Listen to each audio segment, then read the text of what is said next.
No, tu je ešte jeden detailný pohľad na celkovú dolnú oblasť. Tu sa všetko bude všade stavať.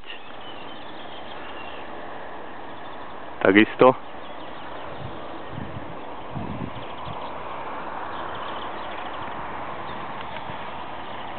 Samozrejme, táto budova sa búrať nebude.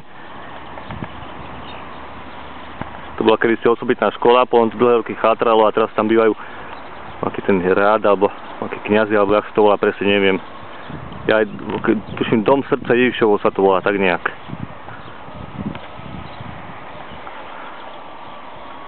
Detaily.